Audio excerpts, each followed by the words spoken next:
नमस्कार प्रिय मित्रों, मैं विष्णु महापात्र और मेरा इस यूट्यूब चैनल में आप सभी का हार्दिक स्वागत करता हूं। मित्रों, आज का यह वीडियो बहुत ही महत्वपूर्ण वीडियो है और मैं चाहता हूं कि इस वीडियो को आप अंत तक अवश्य देखें। और इस वीडियो देखने के पश्चात अगर आपको लगे कि यह वीडियो वाकई एक जानकारी से भरी वीडियो है और यह जानकारी हर एक किसी को पहुँचना चाहिए, तो आप निसंकोच होकर इस वीडियो को शेयर अवश्य करें और साथ ही साथ लाइक बटन को दबाते हुए सब्सक्राइब का बटन अवश्य दबा दें, क्योंकि आपके सपोर्ट मिलने से मोटिवेशन मिलता रहेगा और मैं इस तरह नए नए और जानकारी से भरी वीडियो आगे भी आप सभी के बीच में साझा करता रहूँगा। तो मित्रों, इस वीडियो को आप अंत तक अवश्य देखें। और जैसे कि आप सभी को बता दूं कि अभी मानसून का दस्तक देते ही आप तो देख रहे हैं जहाँ तहाँ बारिश में आम जनजीवन का अस्त व्यस्त कर दिए हैं और हमारे दैनिक दिनचर्या में बहुत कुछ बदलाव आ चुका है। जहाँ हम सुबह से लेकर शाम तक जो शेड्यूल बना चुके हैं, उस शेड्यूल से भी अधिकतर लोगों में कुछ न कुछ परेशानी जरूर हो रहा होगा, लेकिन हमें सोचने की बात यह है कि यह हमारे देश के किसानों को साल भर से इसका प्रतीक्षा रहती है कि इस मानसून आते ही वह सभी अपने खेत पर निकल पड़ेंगे और उसी से हमें जो आज अनाज जो मिलती है थाली में, आज उन्हीं का योगदान है। तो मैं इस पर बहुत सारा जो दृश्य को देखा हूँ और इस बात को नोटिस किया और बहुत दिन से मैं इसके बारे में स्टडी भी किया और मन से इच्छा भी था कि एक ऐसा वीडियो लाऊंगा। मानसून दस्तक देते ही आप सभी जानते हैं कि मनुष्य के शरीर में अधिकतर लोगों में जो पाया गया है, मानसून का दस्तक देते ही और इम्यूनिटी पावर बहुत ही कमज़ोर हो जाती है, जिसकी वजह से हमें बहुत सारे बैक्टीरिया वायरस के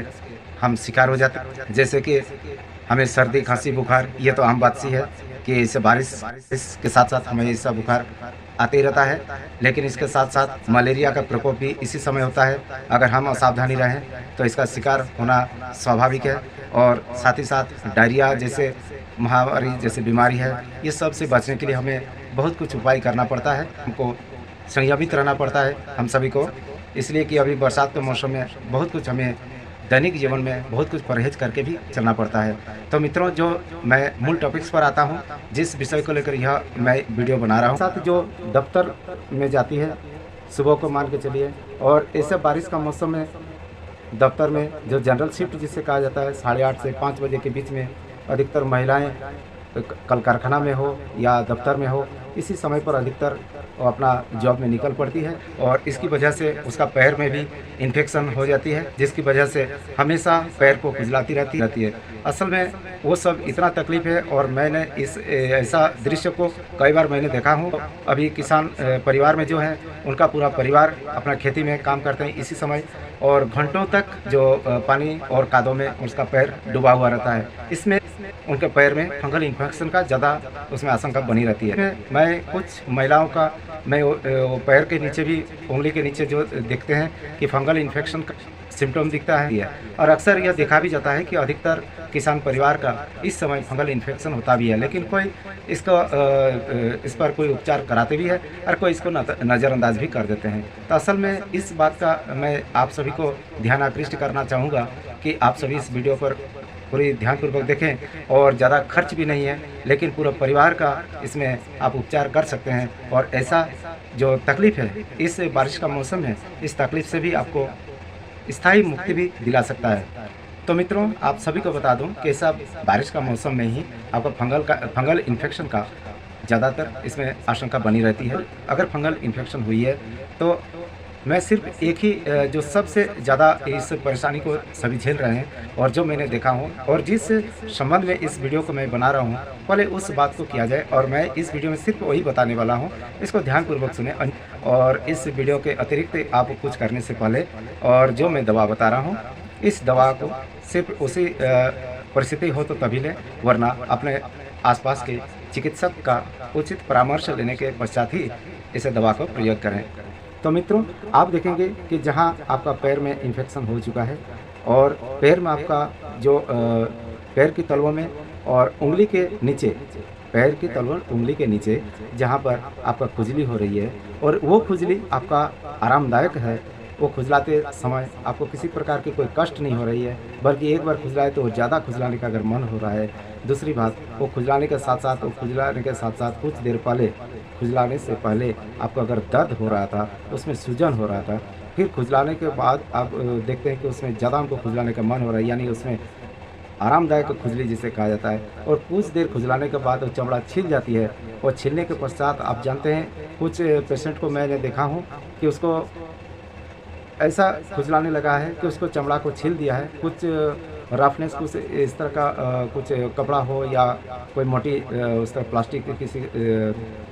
कोई वस्तु उसको लेकर इस तरह घिस दिया है, जिसकी वजह से उसका चमड़ा छिल जाती है, और छिल जाने के बाद उस पर इन्फेक्शन और गहरा असर पड़ जाता है, और इन्फेक्शन बहुत ही और भयानक इन्फेक्शन हो जाती है उसमें, और इसकी वजह से उन्हें कष्ट उसका जितना था उससे कई गुना कष्ट और बढ़ जाती है। तो मित्रों, मैं बताना चाहूँगा कि अगर इस तरह का अगर कहीं पर अगर आपका लक्षण और आपका कष्ट हो रही है, तो मैं सिर्फ आपको एक मिश्रण बता रहा हूँ, और इस मिश्रण को आप अच्छी तरह से ध्यानपूर्वक देखें। मेरा स्क्रीन में भी मैं दिखा दे रहा हूँ, और इस दवा का नाम भी आ रहा है आपका स्क्रीन में। इस स्क्रीन को देखकर इस दवा को आप होम्योपैथी ड्रग स्टोर से इस दवा को परचेज कर लीजिएगा। तो मित्रों, मैं जैसे बता दे रहा हूँ कि सबसे पहली दवा है आपका आज़ादी रक्टा इंडिका। ध्यानपूर्वक देखें, आज़ादी रक्टा इंडिका, वो मदर टिंचर फॉर्म में लेना है। मदर टिंचर फॉर्म में लेना है, वो कितना लेना है? सिर्फ 30 ml।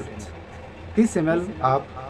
आज़ादी रक्टा इंडिका ले लीजिए, और 30 ml आप कैलेंडुला मदर टिंचर ले लीजिए। मेरा स्क्रीन में देखिए, इस वीडियो के स्क्रीन में मैं इसका नाम भी दे दिया हूँ। और पहला ले लीजिए आज़ादी रक्टा इंडिका, फिर आप ले लीजिए कैलेंडुला मदर टिंचर, दोनों मदर टिंचर फॉर्म में ले लीजिएगा। 30 ml करके दोनों ले लीजिए। साथ ही साथ होम्योपैथी ड्रग स्टोर से आप 100 ml का एक बोतल, एम्प्टी बोतल ले लीजिए, और उसमें आपको करना क्या है? सिर्फ डिस्टिल्ड वाटर 30 ml वहाँ से ले लीजिए, और 30 ml वहाँ डिस्टिल्ड वाटर उसमें डाल दीजिए। फिर 30 ml आज़ादी रक्टा इंडिका उसी में डाल दीजिए, और 30 ml जो कैलेंडुला मदर टिंचर है उसी में डाल दीजिए, यानी 90 ml हो गया। 100 ml का बोतल पर आप उसमें डालकर अच्छी तरह से उसको सेक कर लीजिए, उसे अच्छी तरह से मिला लीजिए, और उस बोतल वो मिश्रण तैयार हो जाने के पश्चात आपका जहाँ पर इस जो मैं पहले जो लक्षण बताया हूँ, अगर इस तरह का कहीं पर फंगल इन्फेक्शन हुआ है, तो यह जो मिश्रण मैं बता रहा हूँ, यह सिर्फ एक्सटर्नल यूज़ के लिए मैं बता रहा हूँ। कभी भी इसका जीभा में प्रयोग या आँख में या चेहरे पर प्रयोग ना करें। इसमें चेहरे पर प्रयोग करने से पहले आप चिकित्सक का सलाह अवश्य लें। बहुत से ऐसा परिस्थिति आता है, और पेशेंट का बहुत से ऐसा लक्षण दिखता है जहाँ पर मुंह में भी प्रयोग होता है, और साथ ही साथ आँख में भी लगाया जाता है, लेकिन इसका सटीक आपको जानकारी होनी चाहिए, और इसके जो अनुभवी चिकित्सक से इसका सलाह लेने के पश्चात ही आप इसका इस तरह का प्रयोग करें। अन्यथा सिर्फ मैं जो बता रहा हूँ इस दवा के लिए, सिर्फ आप उतना ही तक कीजिए। पैर के तलवों में अगर उंगली के नीचे अगर फंगल इन्फेक्शन की वजह से आपको खुजली हो रहा हो, फिर से एक बार सुन लीजिए मेरा इस बात को ध्यानपूर्वक। अगर खुजली हो रहा हो, वो खुजली आपको आरामदायक है, वो खुजलाते खुजलाते आपको लग रहा है कि चमड़ी भी छील देंगे फिर भी मुझे आराम मिलेगा नहीं, खुजलाने के लिए मन करेंगे, लेकिन ये एक सिम्टम है। और दूसरी बात है, उस फंगल इन्फेक्शन जहाँ पर हुई है वहाँ पर देखिएगा कहीं पर छाले भी पड़ जाते हैं, किसी का सफ़ेद फफोले टाइप का होते हैं, और कहीं कहीं ऐसा भी दिखता है कि पैर में वो कट जाती है, जैसे कि कोई हथियार से कट दिया हो, इसी तरह का होता है, खून भी निकलने लगती है। उस परिस्थिति में आपको जो मिश्रण मैं बताया हूँ, इस मिश्रण को आप रुई में छोटी छोटी रुई का टुकड़ा कर लीजिए, और इस रुई को आप उसी मिश्रण को थोड़ा सा डालकर इसको सिर्फ भिंगा लीजिए, और भिंगाने के बाद पहले आप जहाँ पर उंगली के नीचे आपको खुजली हो रही है, पहले उसको अच्छी तरह से आप साबुन से धो लीजिए। धोने के पश्चात आप इस मिश्रण को रुई में भिगोकर उस स्थान पर आप लगाइए, जख्म स्थान पर लगाइए, और लगाने के पश्चात आप देखिए थोड़ा सा कुछ देर के लिए चिमचिम जैसा थोड़ा सा लगेगा, लेकिन कुछ देर के बाद आपको बहुत ही आराम आपको महसूस होगा, और जो तकलीफ़ आपको पहले जो था खुजलाने का, वो एक बार या 2 बार प्रयोग करते करते देखिएगा वो समाप्त हो चुकी है। तो मैं यह सिर्फ आपको 10 वर्ष की उम्र से लेकर 10 वर्ष की उम्र से अधिक उम्र के लोगों ही इसका प्रयोग करें। 10 वर्ष से अगर कम बच्चों के लिए अगर तकलीफ़ हुई है, तो सबसे पहले आप चिकित्सक का सलाह अवश्य ले लीजिएगा, क्योंकि उनका स्किन बहुत ही सेंसिटिव होता है, और उसका स्किन में ऐसा प्रयोग करने से पहले किसी चिकित्सक से आप सलाह अवश्य ले लीजिए, ताकि वह देखकर हो सकता है और कुछ खाने की दवा दें तो उसी में आपको ठीक हो जाएंगे। अगर आपका यह तकलीफ़ अगर इससे ठीक नहीं हो रहा है तो आपका आसपास के कोई अनुभवी अगर होम्योपैथी चिकित्सक है तो आप उससे एक बार सलाह ज़रूर ले लीजिएगा, ताकि इस आपका तकलीफ़ और आपका लक्षण को देखकर हो सके और कुछ 1-2 खुराक की वो दवा दे सकते हैं और जिससे आपको स्थायी रूप से आपको मुक्ति मिल सकता है। तो मैं आपको बता दूं मित्रों कि आपका जो भी परिस्थिति है वो